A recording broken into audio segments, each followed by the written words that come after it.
encore plus. Justement, donc, tout ça pour dire qu'on voilà, on va avoir au moins cette chance-là. N'hésitez pas à poser ça, des questions dans le chat, Yuri et Valéra. Normalement, on va plus prévoir, je pense, un temps de questions à la fin, c'est comme ça que votre chat fini. Donc, il va y avoir la présentation, puis à la fin de la présentation, on pourra centraliser les questions et on aura tout un temps d'échange ensemble. Donc, merci encore aux personnes qui sont connectées, puis merci pour avoir Merci beaucoup, Guillaume. Alors, bonjour tout le monde. Bienvenue à ceux qui nous joignent de France, du Cameroun, du Rwanda, pour cette présentation qui va porter sur les tests statistiques. Et volontairement, en fait, dans le contexte de la période qu'on appelle la période d'Halloween, ici en Amérique du Nord, nous avons décidé de vous faire une présentation connotation humoristique. Pourquoi humoristique? Parce qu'on le sait, les tests statistiques, quand on se confronte à ça, pour bien des personnes, ça génère une certaine anxiété. Est-ce qu'on comprend bien le test? C'est souvent des tests, des mots qui sont parfois paraissent relativement abstraits, qui sont utilisés. Donc, nous allons faire certaines analogies à l'intérieur de cette présentation. Aujourd'hui, nous allons nous intéresser à certains tests que vous connaissez, bien entendu, comme test TIF sur les comparaisons de moyenne, à ce qu'on appelle souvent son alternative non paramétrique, le test de Mann-Whitney, et un nouveau test que vous connaissez peut-être, peut-être non, qui s'appelle le test de Brunner-Wilson. Alors souvent, quand on voit ces termes-là dans les pages statistiques, dans les articles scientifiques, des fois on se pose la question, mais ça réfère à quoi? Test de permutation, test de bootstrap, test de échantillonnage. Vous avez peut-être déjà lu ces termes, et des fois on se dit, ah, ça a l'air sophistiqué, je vais aller voir en fait si les résultats sont significatifs, et voilà. Or, en fait, pour bien interpréter les résultats significatifs, il faut comprendre comment le test fonctionne. Alors, l'objectif aujourd'hui, c'est de vous désensibiliser un peu à cette part qui est associée à des tests qui sont considérés comme étant exotiques. Oui, pour la captation. Donc, je vais me rapprocher un peu du hibou pour que vous entendiez mieux.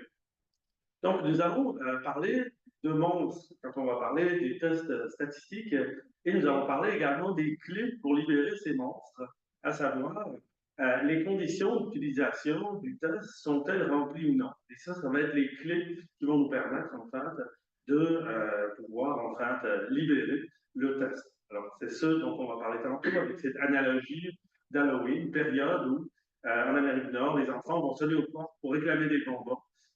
C'est un peu la période de l'année justement où on défie un petit peu la mort. Donc, étant donné que ça a eu lieu le 31 octobre, on reste dans le thème la haute méthode cabinet des curiosités cette fois-ci.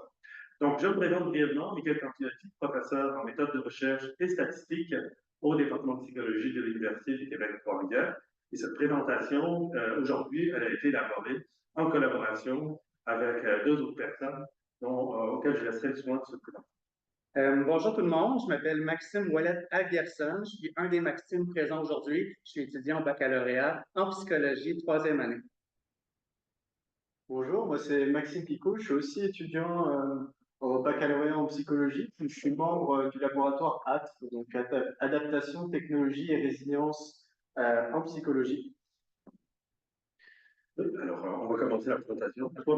Oui, donc commençons avec en fait, la mise en situation de notre présentation. Donc, comme le disait Michael, on reste dans le thème. Donc, au cours de la soirée d'Halloween, on a mené une étude pour déterminer si le fait de se déguiser en vampire permet de réduire des peurs spécifiques liées au vampirisme. Alors, qu'est-ce que c'est les peurs spécifiques liées au vampirisme? C'est des peurs comme la peur du sang, la peur des morsures ou tout simplement la peur à la vue d'un vampire. Donc, pour ce faire, en fait, on a eu 100 participants qu'on a répartis aléatoirement dans deux groupes. Donc, en fait, on a fait un groupe qui était déguisé et un groupe qui n'était pas déguisé. Alors, il faut savoir que le groupe déguisé, on les a déguisés en vampires. Puis, au sein de cette soirée, ce qu'on a fait, c'est qu'on leur a montré des images de vampires, on les a exposés à des courts-métrages de vampires. Puis, à la fin, en fait, on a mesuré leur peur du vampirisme grâce à l'échelle adaptée de peur des injections de Ako et ses collaborateurs. En fait, pour le bien de l'étude, on a adapté cette échelle à la peur du vampirisme. Par exemple, la peur des serins qui était dans l'échelle de Jacob, on l'a adapté à la peur des morsures. Puis nous, ce qu'on cherche à savoir, en fait, c'est si le groupe avec déguisement va avoir une peur du vampirisme plus faible que le groupe sans déguisement. Donc, est-ce que, en fait, le fait de se déguiser en vampire, ça permet de réduire la peur liée au vampirisme? Ouais, puis tu sais quoi, Maxime, je pense que pour répondre à cette question-là, on va pouvoir utiliser un test T. Vous savez, un test T, ça vient comparer les moyennes des différents groupes. Puis, je suis pas mal sûr de moi, je pense qu'on peut tout de suite passer voir les résultats du test T. Ah, je suis vraiment désolé. C'est ma première conférence, je suis un peu stressé. Je pense que j'ai passé vraiment un petit peu trop vite aux conclusions. Parce que vous savez, toute procédure statistique a besoin d'exigences et de conditions pour pouvoir être appliquée et valide. Puis aussi, si on se souvient bien, Michael, tantôt, il a dit que les statistiques, ben, ça pouvait être effrayant. Ça pouvait même ressembler à des monstres parfois. Pour continuer dans notre comparaison entre statistiques et monstres, ben, je peux dire que peut-être que j'ai libéré le monstre T un peu trop vite dans la nature. Parce que si on regarde au niveau de notre P, au niveau de notre significativité, on a 0,739, ce qui est beaucoup plus grand que ce qu'on est habitué en psychologie, le 0,05. On voit aussi juste en bas, là, il y a un petit A, c'est écrit le test de Leven est significatif, ce qui suggère une violation de la condition d'égalité des variances. Je pense vraiment qu'on a fait une bourde en relâchant le monstre T là, aussi vite dans la nature. Ouais, puis tu vois, Maxime, je pense qu'on aurait dû peut-être s'attarder aux conditions pour libérer le monstre. Oui, c'est vrai, hein? C'est ça qu'on a appris dans nos cours, toujours regarder les conditions avant d'utiliser un test. On va regarder l'armoire du monstre T, voir qu'est-ce qu'elle contient. Donc, les conditions clés pour libérer le test T, ben, il aurait fallu regarder les résidus sur la variable indépendante, voir s'ils sont distribués normalement. On ne l'a pas fait, on n'a même pas pris la peine de regarder nos données. Il faut aussi s'assurer que la variable dépendante, elle est mesurée sur une échelle d'intervalle ou ordinaire, ou de ratio. Ratio, dans le fond, pour rappel, c'est que les distances sont les mêmes entre chaque valeur, puis il y a un zéro absolu. Intervalle, les distances sont les mêmes, mais il n'y a pas de zéro absolu. Nous, le score de peur est mesuré sur une échelle de Likert, qui est une échelle ordinaire, puis ça, il n'y a pas les mêmes distances psychologiques entre chaque valeur. La variance des groupes sur la variable dépendante doit être aussi homogène, puis notre test de Leven était significatif, ce qui veut dire qu'ils ne sont pas égaux, ce n'est pas homogène. Par exemple, je suis content, on peut au moins prendre pour acquis que les scores doivent être indépendants les uns des autres. Ouais, puis là, je pense qu'on devrait peut-être s'attarder aux données. Puis moi, je t'inviterais peut-être à lancer le logiciel Jamovi, puis de regarder en fait nos données. Puis il faut savoir que notre présentation se base sur l'utilisation du logiciel Jamovi, qui est un logiciel open source gratuit d'utilisation. Le lien est dans la présentation, puis la présentation sera disponible sur le César. Oui, puis si je regarde le tableau là, qui est juste à droite, statistiques descriptives, on voit que la moyenne pour 100 déguisements, 2,74 et la médiane, 3,7. Ça veut dire que la moyenne est un petit peu tirée vers le bas ou déplacée vers la gauche, ce qui pourrait suggérer une asymétrie négative. Puis si on regarde au niveau de l'histogramme, ben, en effet, les données débordent un petit peu vers la gauche. Ça veut dire qu'il y a une asymétrie qui est négative, probablement à cause des scores qui sont faibles. Au niveau de avec déguisement, c'est l'inverse. Il y a une asymétrie qui est positive. Si on regarde au niveau de la moyenne, dans le tableau de statistiques descriptives, avec déguisement, la moyenne, c'est 2,82, tandis que la médiane, 2,61. Là, ça veut dire que la moyenne est tirée un petit peu vers la droite, ce qui vient confirmer notre hypothèse d'asymétrie qui est positive. Ouais, puis tu vois, je pense que le petit coup final, c'est que quand on regarde notre histogramme, on a vraiment la présence de scores extrêmes, que ce soit dans le groupe sans déguisement, le groupe avec déguisement.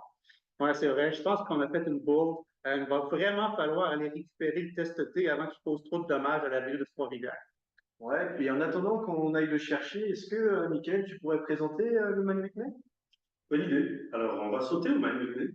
Mais tout d'abord, je voudrais rappeler, comme vous l'avez bien dit, des fois, en fait, quand on recherche, quand on a des hypothèses, des tests inférentiels, quand on collecte des données, on a un peu le réflexe d'aller voir qu'est-ce que ça a donné nos hypothèses. Rapidement, en fait, on veut aller savoir, en fait, si la réponse à la question est soutenue, en fait, par nos données. Puis, l'erreur qu'on fait, des fois, en faisant ça, c'est d'aller regarder directement les résultats du test inférentiel sans s'intéresser à la description des données. Parce que ça, c'est considéré relativement simple, tout le monde l'a fait dans les cours de baccalauréat. Donc, on saute directement, en fait, au test statistique. Alors, dans la mise en situation qu'on a présentée aujourd'hui, on a volontairement fait un peu cette erreur qui est réalisée des fois par les chercheurs pour se rendre compte que, une fois qu'ils ont vu le résultat, dans le fond, le test ne s'applique pas bien à ces données-là. C'est comme si les données, on les a mis dans une boîte, mais ce n'est pas la bonne boîte. Alors, là, quand on a vu la forme des données, on se dit, ben, effectivement, le test T ne marche pas bien avec ces données-là. Puis, l'habitude qu'on a en psychologie, en sciences sociales, en santé, c'est quand le test T, au groupe indépendant, ne fonctionne pas bien, on dit on va prendre son alternative non paramétrique. Vous avez peut-être déjà entendu ce type de formulation. Et quand on fait ça, on dit, ah ben justement, on va prendre un test qui ne requiert pas de postulat ou d'exigence. Souvent, en fait, quand on entend non paramétrique, c'est ça qu'on montre. Et comme on va le voir, c'est pas tout à fait vrai qu'un test non paramétrique comme le Mann-Whitney ne requiert pas d'exigence particulière. On peut même dire que c'est souvent en fait très faux, en fait, comme façon de concevoir le problème. Alors, on va voir aussi que le test de Mann-Whitney, ça nous amène des fois à changer même la question qui est posée. C'est pour ça que quand un test ne fonctionne pas, d'en prendre un autre et aller regarder directement la valeur P, ben, il y a peut-être un problème à fonctionner comme ça, parce que qui dit changement de test, dit changement de question mathématique qui est posée par rapport au test, puis changement de question de recherche. Alors, la question qui se pose aussi quand on prend un test non paramétrique comme le Mann-Whitney, c'est comment on décrirait ces données?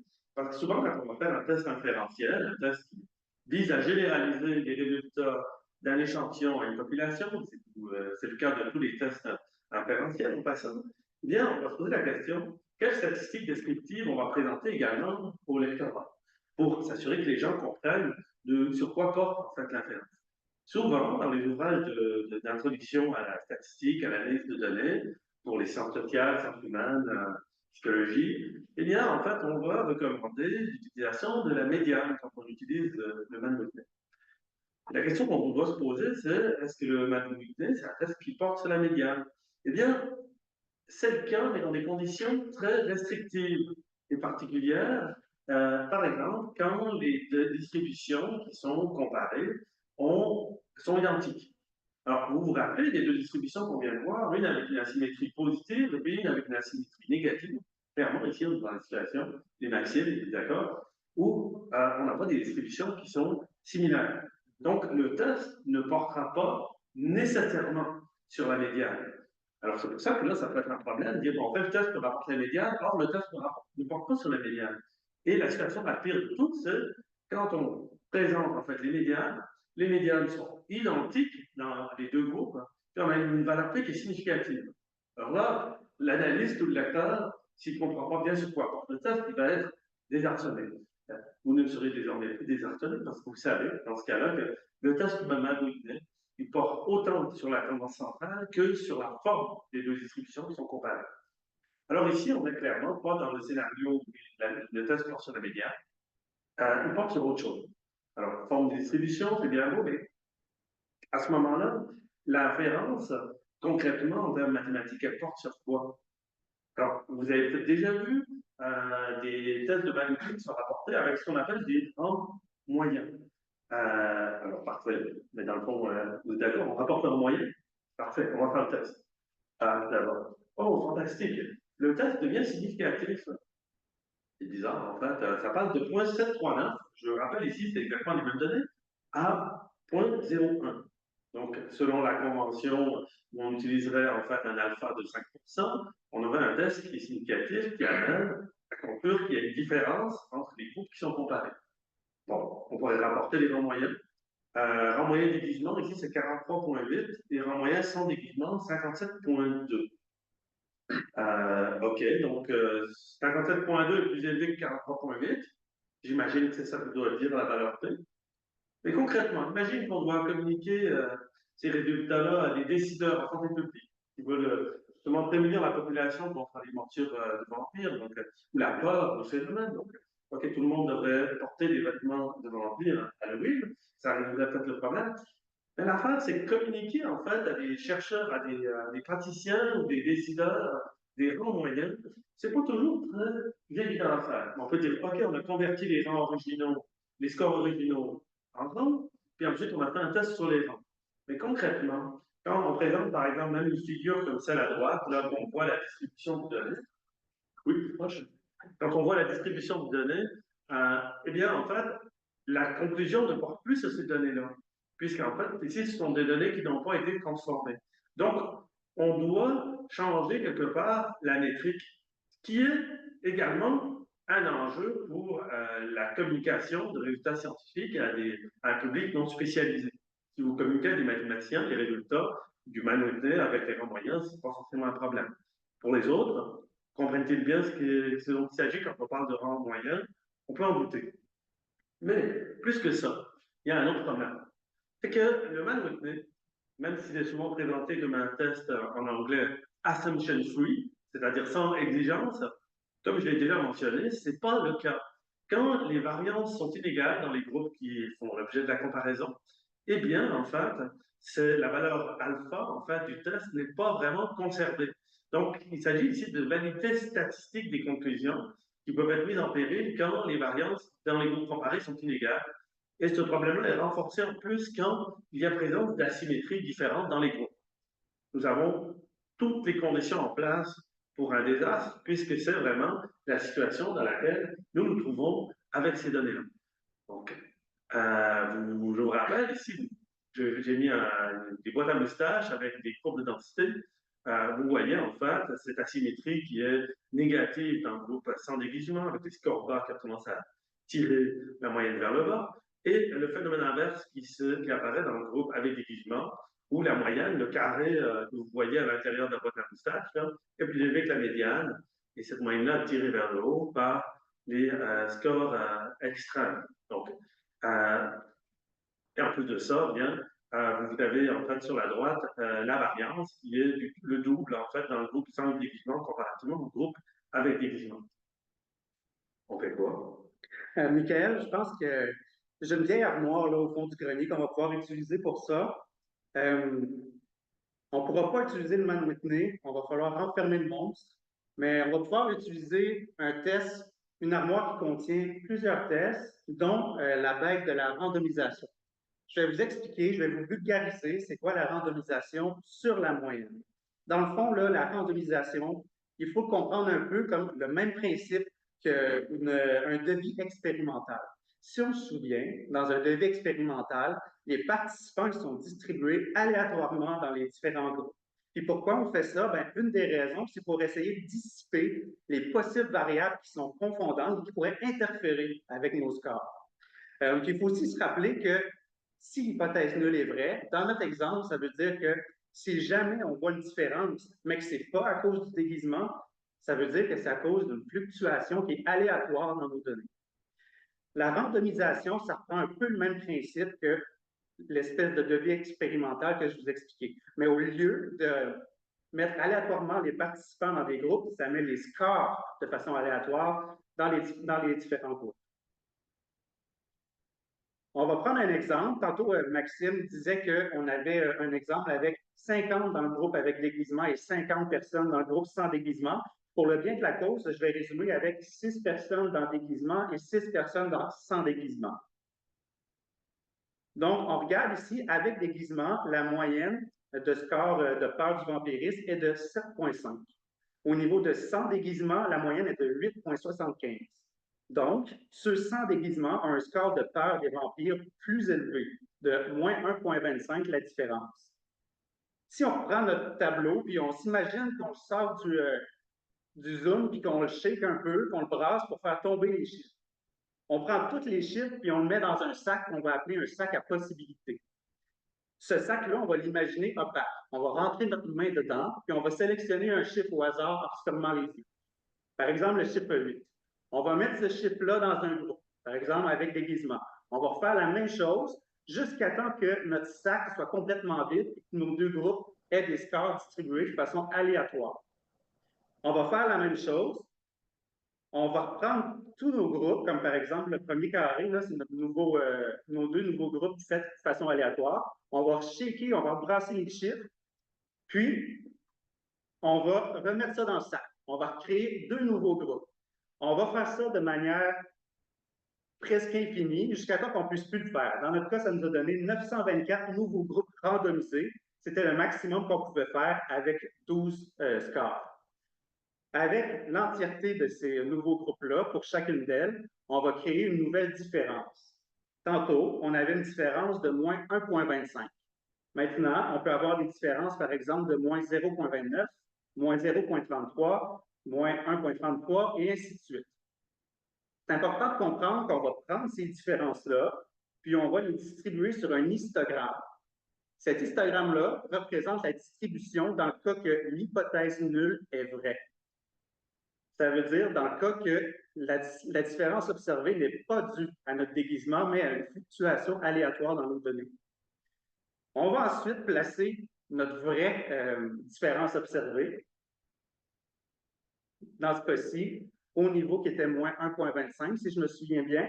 Puis, on va regarder, en calculant notre P, si la différence est assez peu probable pour pouvoir par rapport à une erreur de type 1, qui est souvent 0,05 en psychologie, ou 1% aussi, 5% ou 1%, pour pouvoir dire que l'hypothèse nulle est suffisamment peu probable pour la rejeter.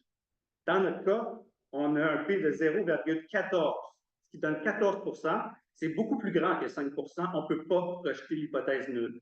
Ce qui veut dire que la différence observée dans ce cas-ci, ce n'est pas dû au déguisement. On n'a pas été chanceux, c'est juste une fluctuation qui est aléatoire et normale dans nos données. Juste une petite remarque, j'ai vulgarisé la randomisation là, de manière assez simple, mais c'est beaucoup plus complexe que ça dans les logiciels. Puis, la randomisation, c'est aussi une famille. Il y a beaucoup de tests qui utilisent la randomisation. Puis, Maxime, j'aimerais ça que tu m'en parles d'un en particulier. Oui, mais malheureusement, dans notre présentation, on ne va pas trop s'attarder à la randomisation sur la moyenne, on va s'attarder à un autre membre de la famille de la randomisation. Même si son visage est tout mignon, malheureusement, en fait, on va prendre un des monstres qui est présent dans le placard, donc on ne va pas bouger très très loin. En fait, il est juste ici. Si on s'attarde en fait à ce petit bocal-là, le test qu'on va choisir, en fait, ça s'appelle le test le Brunner-Monsell. Alors, qu'est-ce que c'est le Brunner-Monsell? On est toujours en fait dans la famille des randomisations, mais on n'est plus sur la moyenne, en fait, on est sur la probabilité de dominance ou dominance stochastique. Pour faire simple, qu'est-ce que ça veut dire? En fait, c'est la probabilité qu'une observation aléatoire dans un groupe soit supérieure à une observation tirée aléatoirement dans un autre groupe. Tu veux dire, Maxime, que c'est plus par rapport aux moyennes comme tantôt? Non, du tout. Là, maintenant, c'est bien beau, on a notre petit bocal avec notre monstre, mais comment on fait en fait pour sortir notre monstre de ce bocal?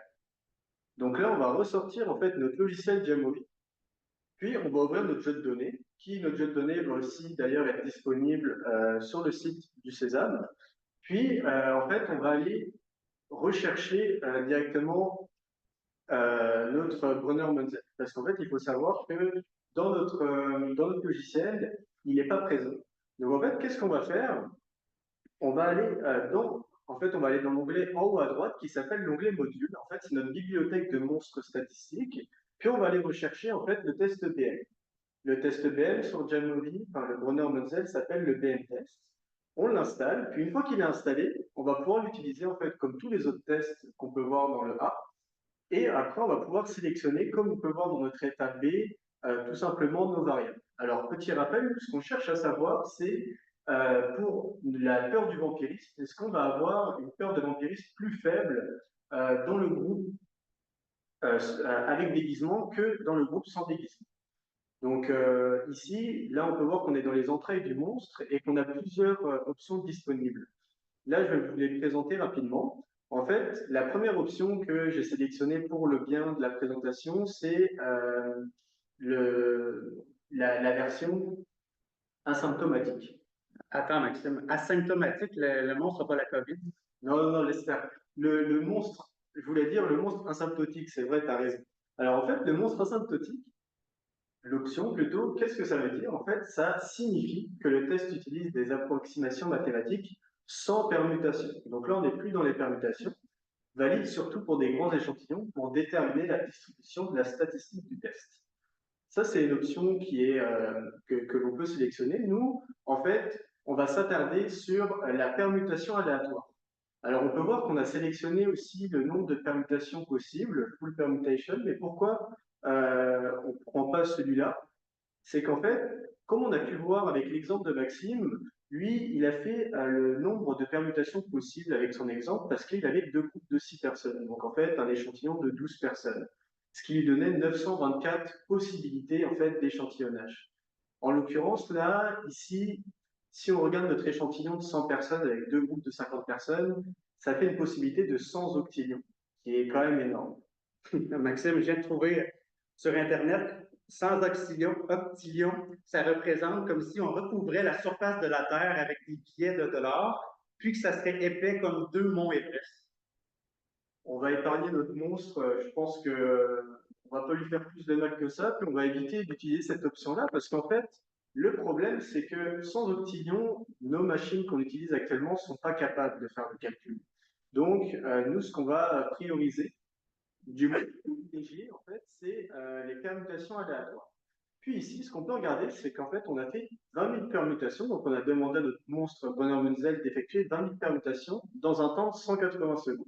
Alors, on peut mettre plus en temps, on peut en mettre moins, mais si on en met moins, il y a de grandes chances que notre monstre il se syndicalise. Donc, on va rester à 180 secondes.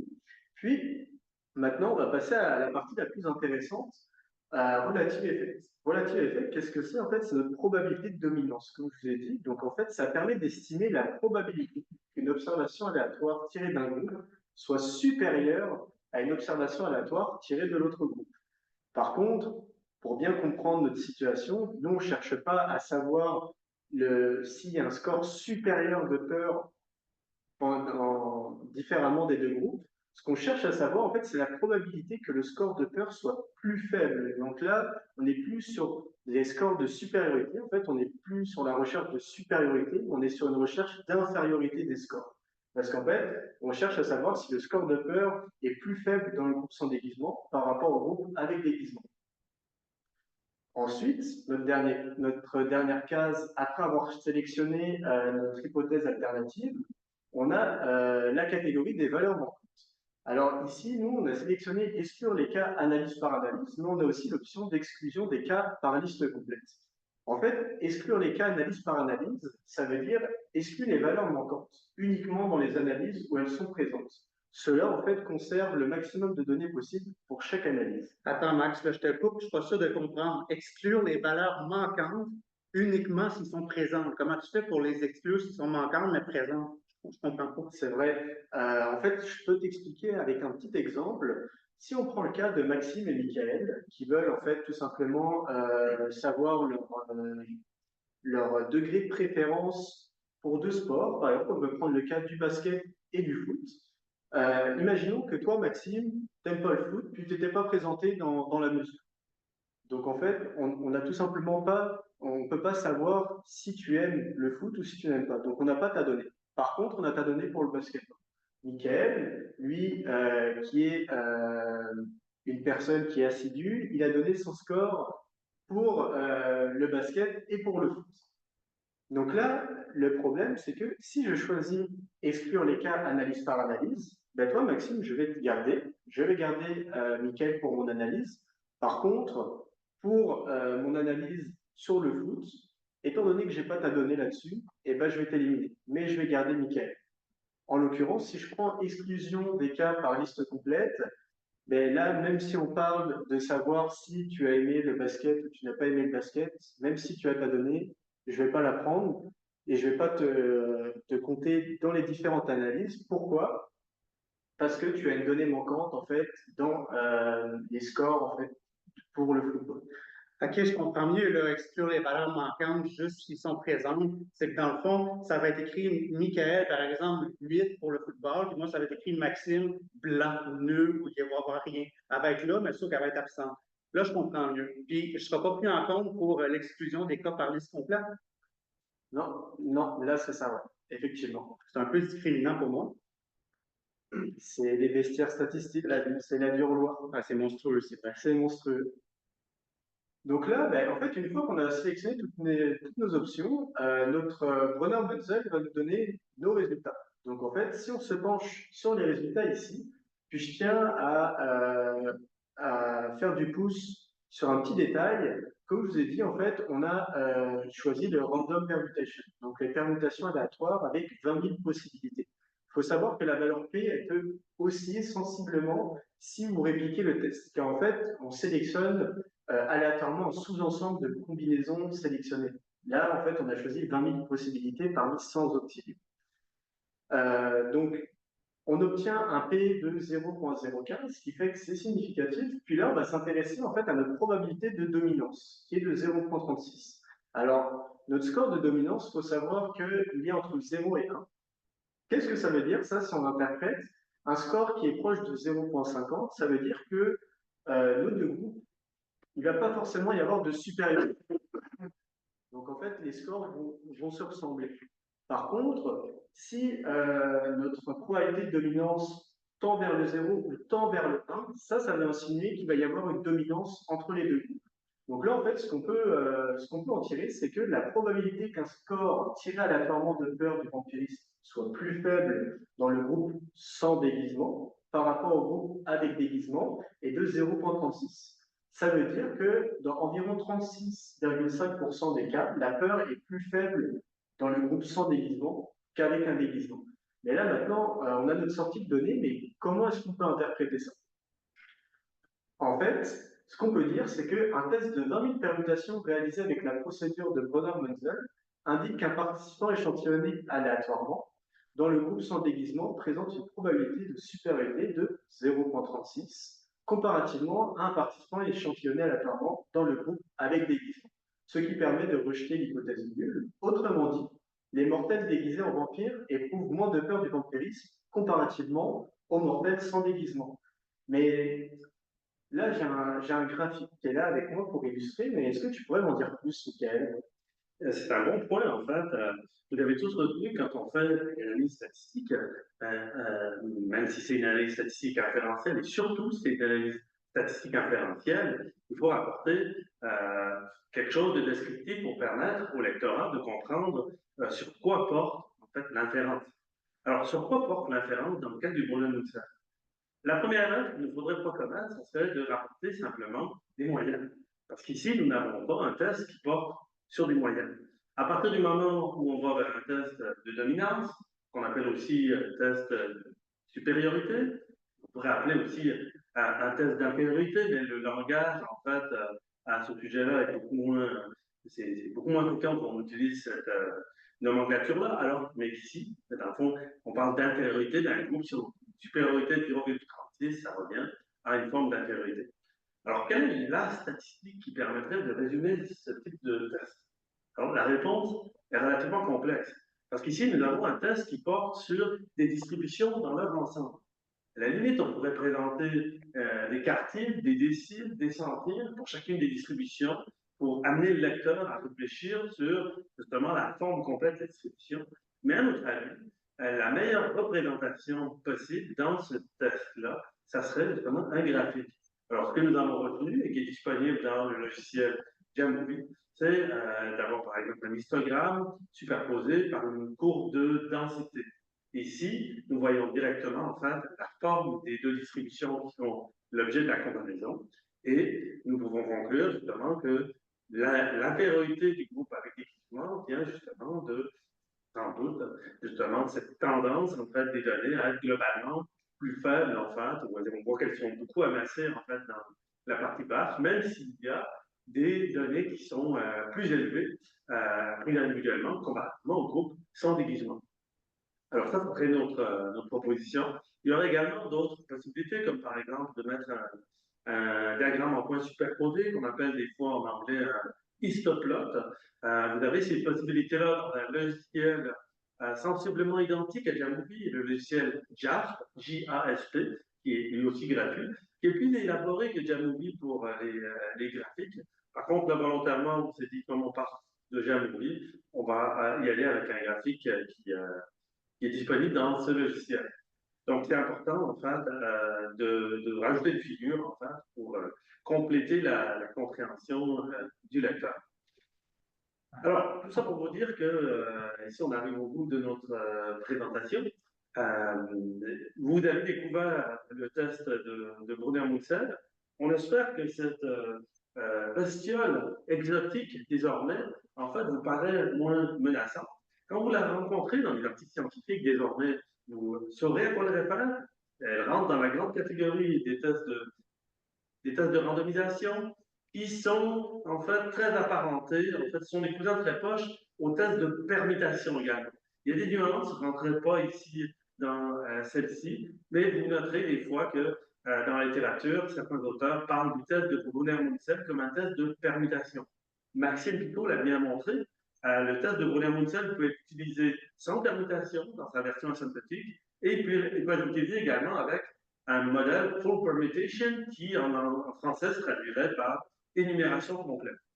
Alors, ce qui est vraiment intéressant avec ce test-là, c'est que avec un nombre relativement limité de permutations qui est accessible pour votre ordinateur dernier cri, et même si les moins derniers cris, ça va fonctionner pareil avec 20 000 permutations, c'est juste que ça va, selon la vitesse de votre passage solaire, être plus ou moins long. Donc, ça sera bien important, en fait, quand vous choisissez l'option, en fait, permutation aléatoire, d'indiquer au logiciel un temps de réalisation du test qui est suffisamment long. Si vous ne le faites pas, admettons, vous mettez 1 minute, puis les calculs prendraient, mettons, 2 à 3 minutes pour calculer la valeur P. Vous allez voir l'inscription N à N dans les résultats, en fait, dans Jamovi. Ça veut dire Not Available Number, nombre non disponible, parce que, justement, l'ordinateur a besoin de plus de temps pour réaliser le test. D'ailleurs, on peut l'observer directement ici. Tout à fait. Donc, bon, full permutation, il l'a mis en N à N, mais non, lui, c'est parce que ce n'est pas possible. C'est comme si on nous demandait 100 octillions, en fait, de possibilités. Alors, même avec votre processeur Xeon dernier cri, là, ça ne marchera pas. Et même si vous travaillez pour le CERN, 100 octillions, ce n'est pas une bonne façon d'utiliser les ressources informatiques. Ça coûterait peut-être un petit peu cher pour l'énergie. Alors, la beauté de ces tests, c'est qu'avec une méthode de permutation aléatoire, vous allez voir aussi des fois le terme MCMC, chaîne de permutation de Markov, qui est dans le fond une sous-catégorie des permutations aléatoires, qui permet dans le fond, un petit peu comme quand on fait un sondage, qui actuellement dans l'actualité internationale, ce dont on parle, c'est les élections américaines, les sondeurs ont-ils bien, oui ou non bien prédit lequel des candidats va gagner? Eh bien, en fait, c'est le principe des sondages bien faits qui est utilisé pour le modèle de permutation aléatoire. Autrement dit, on a une vraie sélection aléatoire ici, alors que pour bien des sondages, et ce sont des échantillons de convenance, donc la représentativité pose problème. Ici, étant donné qu'on a une vraie représentativité des 100 quintillions, non, octillions, en fait, je ne veux pas. Effectivement, là, je pense que j'ai enlevé des couches de billets par rapport à la surface de la table. Eh bien, en fait, c'est pour ça qu'on peut arriver avec une valeur P qui est quand même très précise, même avec une fraction très petite de l'ensemble des possibilités réalisées. Et comme Maxime l'a bien précisé, si vous voyez que la valeur P elle fluctue, et à ce moment-là, vous refaites le test et jusqu'au point où en fait ce sont des décimales qui n'ont plus d'importance. Alors écoutez, merci pour votre attention pour cette présentation-là. Et j'espérons que, à nouveau, là, le test de Brunner-Moussel, désormais, vous allez le considérer pertinent dans votre attirail de chercheuses et de chercheurs. Et je pense que maintenant, on est rendu à la période des questions. Ça va nous faire plaisir d'y répondre. Merci beaucoup. Merci. Il y a eu quelques questions de poser. Je vais prendre la main avec la possibilité d'intervenir.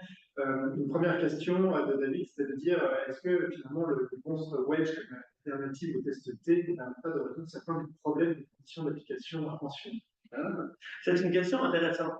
Donc, le test Welch, qui est des fois noté comme étant le T', c'est l'alternative paramétrique, en fait, au test T quand les variances sont inégales. Alors ici, on a ce type de situation-là, où effectivement les variances sont inégales. Par contre, le problème qu'on a, ce n'est pas juste un problème en fait, de variance, c'est un problème de forme de distribution ici, qui sont très éloignées de la distribution normale. Alors, vous auriez pu bien entendu examiner ces données-là avec un diagramme quantile-quantile pour aller voir si la forme des résidus dévierait du modèle normal, et vous constateriez que ça serait tout à fait le cas. Donc, le problème qu'on aurait, même en utilisant un T-prime, ici, c'est que la condition de normalité des groupes n'est pas du tout respectée. Donc, malheureusement, le T-prime, dans cette situation-là, ne résoudrait pas le problème. C'est pour ça que, dans le fond, il faudrait aller vers un autre test. Alors, il y en existe d'autres, en passant que le Brunner-Munsell. Nous n'avons pas, ni moi, ni les Maximes, en fait, des actions dans le monstre Brunner-Munsell, en passant. Par contre, c'est clairement une alternative qui pourrait être intéressante par rapport à ce type de données-là. Merci beaucoup pour la réponse. Une autre question d'Emilien, c'est qu'est-ce qu'il en est des tests robustes? Ça appartient à cette famille-là ou c'est des tests différents? Tout à fait. Écoutez, les tests de permutation sont considérés des tests robustes dans le sens où l'estimation du test ne vient pas fausser la valeur alpha qu'on a présumée au départ. Ici, en fait, le test de Brunner-Munsell n'a pas les présuppositions ou les prérequis du test de manualité comme on l'utilise habituellement, souvent en psychologie et sciences de la santé, c'est-à-dire un test qui, souvent, en fait, on souhaiterait qu'il porte sur les médianes, mais là, je vais bien montrer, en plus, c'est pas le cas. Le test de manualité noté a une certaine robustesse. Par contre, quand les variantes sont trop différentes dans les groupes, les formes sont trop différentes, eh bien, ce test-là a de la peine, en fait, à respecter, en fait, la valeur alpha qui est préspécifiée. Alors, dans ce cas-là, justement, on prend le test de Brunner-Munsell, qui est dans le fond une extension, pour être juste avec le monstre de Mann-Whitney. Le Brunner-Munsell, en fait, est quand même, en fait, un cousin, en fait, du test de Mann-Whitney, et il fait partie des familles de tests robustes. Alors, quand on parle de tests robustes, par contre, c'est une notion qui est très large. On va avoir des tests statistiques, des fois, qui vont venir réduire l'impact des données extrêmes sur l'inférence statistique. Il existe des tests robustes, par exemple, qui sont des cousins plus proches du test T, comme par exemple le test de YUEN, pour ceux que ça intéresse, qui est disponible, sauf erreur de ma part, dans le logiciel JAX. Ce test-là, ce qu'il va faire, c'est qu'il va tronquer, en fait, les données les plus extrêmes, par exemple, les 5 ou les 10% des deux bords de la distribution, puis il va faire l'estimation de la valeur centrale moyenne tronquée comme ça. Donc, ça, c'est également un test robuste. Donc, méfiez-vous quand on parle de test robuste, il faut s'assurer à quoi fait-on référence. En fait, ce n'est pas la même chose de dire est-ce qu'on vient conserver en fait alpha que de dire est-ce que la tendance centrale, elle ne cache pas en raison des données extrêmes. C'est sûr que ce sont des concepts qui peuvent être apparentés, mais ce n'est pas tout à fait la même chose ici. Alors, ici, nous avons un test, le Brunner-Munsell, qui ne nécessite pas de conditions particulières concernant les formes des distributions qui sont comparées. Par contre, comme tout test statistique, il a également certaines conditions d'application. Puis une des conditions, c'est pour penser, est-ce qu'il est raisonnable de permuter les scores entre les deux groupes pour justement calculer H0. Alors, comme ici, nous avions des données de type expérimental, c'est tout à fait le cas. Si vous faites de l'expérimental, le Brunner-Munsell est une alternative extrêmement intéressante au test paramétrique habituel. Si vous êtes dans une non expérimentale, bien là, en fait, il faut se poser la question, est-ce que théoriquement, en fait, ça se tient de dire que si on mélange des scores, en fait, ça représente adéquatement un H0 par rapport à la question qui est posée. Alors, la réponse à cette question-là, elle est quand même relativement complexe, mais ça va dépendre toujours du contexte de la recherche qu'on réalise. Donc, pour conclure, Brunner-Munsell, oui, il fait partie de la famille des tests robustes. Merci beaucoup. Une question de Mathis. Est-ce que le test de Brunner-Munsell a une limite quant à la taille d'échantillon sur laquelle on peut l'appliquer? Par exemple, si on veut le faire sur des groupes de 5000 ou 10 000 personnes, et si on a une, dans ce cas-là, est-ce qu'il y a des équivalents peut-être très grands? En fait, non, mais ça va dépendre du coup, ça va être encore, on va être au-dessus des 100 octillions de permutations possibles, mais on va rester dans une possibilité de, par exemple, prendre un sous-échantillon de permutation, c'est-à-dire 20 000 permutations aussi. Donc, on peut tout à fait l'utiliser. Et pour la réponse inverse, pour des très petits échantillons, vous pourriez tout à fait utiliser le test de permutation de Brunner-Munsell pour cela. Par contre, la question qu'il va falloir vous poser, puis ça va dépendre de chaque, dans le fond, devis de recherche, question de recherche, contexte de recherche, c'est que représentent les participants qui sont dans mon étude. Alors, quand on fait des tests de randomisation, la beauté, c'est qu'on ne requiert pas forcément cette condition de sélection aléatoire d'une population, en fait, que l'échantillon représente cette population-là. Des fois, on est juste intéressé au cas auquel on s'intéresse, et puis on veut savoir si, justement, ces cas-là qu'on compare génèrent, en fait, des différences. À la base, en fait, quand Fischer fait des expériences, en fait, en agronomie, il n'avait pas besoin d'invoquer que les terrains qu'il utilisait pour, justement, mettre de l'engrais représentaient le total. En fait, il s'intéressait uniquement, en fait, aux données incluses dans son protocole.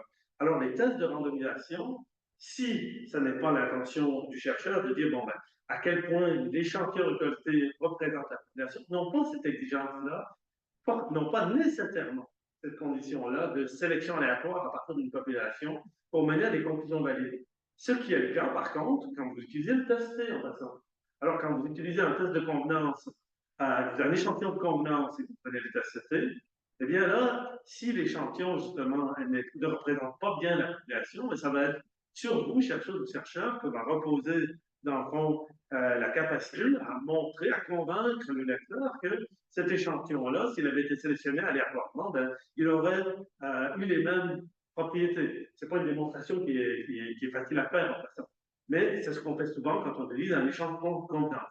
Si par contre vous êtes dans le domaine expérimental et vous ne souhaitez pas, en fait, généraliser les résultats au-delà de l'échantillon qui est utilisé, le test de permutation de Brunner-Munsell, à ce moment-là, va s'avérer particulièrement intéressant.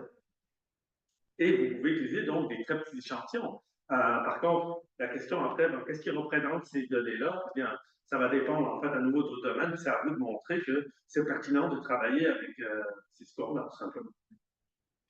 Et ce n'est pas un problème pour l'inférence statistique, par contre. Oui, merci beaucoup. Une question ensuite de Sandrine qui dit si j'ai bien compris, c'est une alternative au test T où on compare deux conditions. Est-ce qu'il existe des équivalents pour des situations où il y a plus que deux conditions? Donc l'équivalent en gros d'ANOVA. Alors, c'est une question qui est intéressante, bien entendu. Je vois en fait que là, vous voulez adopter un Brunner-Munsell et puis vous voulez adopter toute la famille en fait qui va autour du Brunner-Munsell. Bravo en fait. Écoutez, ces tests-là, c'est sûr que là, on les présente de façon relativement abordable, mais sur le plan mathématique, ils sont quand même relativement complexes. Alors, c'est des développements qui ont cours actuellement, en fait, et il existe en fait des approches par permutation de l'analyse de variantes. Si vous avez, par exemple, 3, 4 ou plus de groupes indépendants que vous voulez utiliser, et là, je prends l'exemple de la Nova Factor, il est également possible de faire des tests de permutation avec de la Nova factorielle. Il existe des modules R qui permettent de le faire. Par contre, à ma connaissance, il n'est pas possible d'avoir des modules clés en main pour le moment qui sont disponibles à l'intérieur de Jamovi pour réaliser ce test de permutation. Par contre, il existe en fait des tests de permutation ou des packages qui permettraient de le faire dans R. C'est quelque chose qui a beaucoup évolué au cours des 5-6 dernières années, je vous dirais. Mais de plus en plus, il y a cet intérêt pour les techniques robustes et ceci est rendu possible par la puissance de nos processeurs et également l'évolution des logiciels qui incluent de plus en plus des modules pour le faire. En fait. Donc oui, ça existe. Par contre, les modules qui existent, si vous prenez un test de permutation classique et que vous l'appliquez à la Nova, si vous avez des variances qui sont très distinctes entre les différents groupes, ça peut générer des problèmes en fait pour l'erreur alpha. Donc, il n'existe pas exactement un test, on va dire, identique au Brunner-Munsell qui s'applique sur la Nova. On reste malgré tout relativement limité dans ce qu'on a dans notre attirail, entre guillemets, clé en main dans le logiciel pour les tests de randomisation et de permutation. Mais clairement, c'est quelque chose qui va être amené à évoluer. Donc, il faut rester attentif à ça. Là, en fait, on vous en a proposé un clé en main. Est-ce qu'on est prêt à se séparer du Brunner-Munsell pour le laisser aller en fait avec d'autres amis? Oui. C'était un de nos objectifs. Merci beaucoup. Plus une sorte de commentaire peut-être de la part des clients qui était de dire est-ce que finalement c'est une forme de bootstrapping de faire cet élément-là de permutation. Alors là, vous avez un sujet particulièrement intéressant. En fait, les tests de permutation et de bootstrap, souvent, en fait, sont conçus comme étant des fois des synonymes. Mais ce n'est pas tout à fait le cas.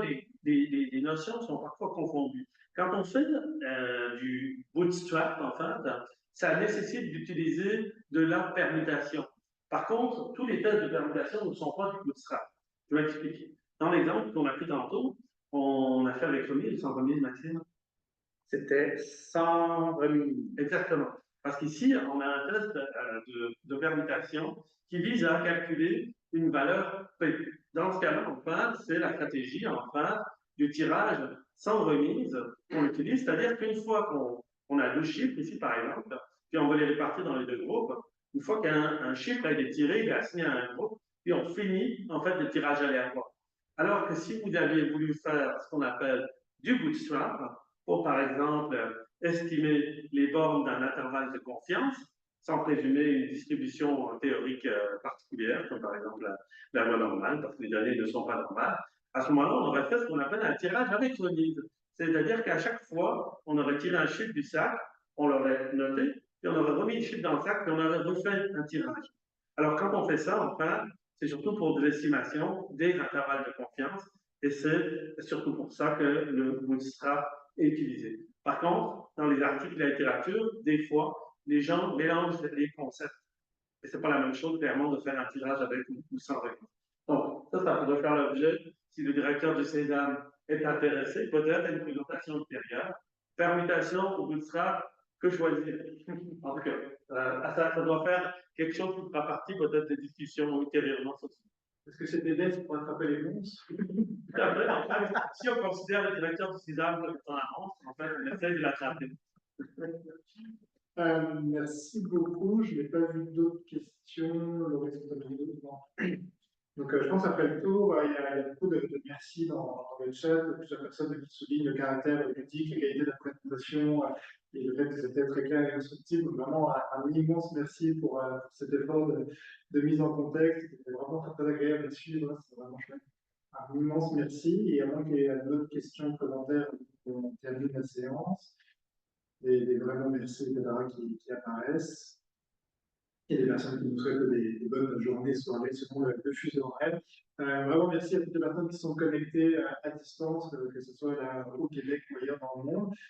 C'est vraiment un grand plaisir d'avoir cette présentation-là. Donc, un immense merci à tout le monde.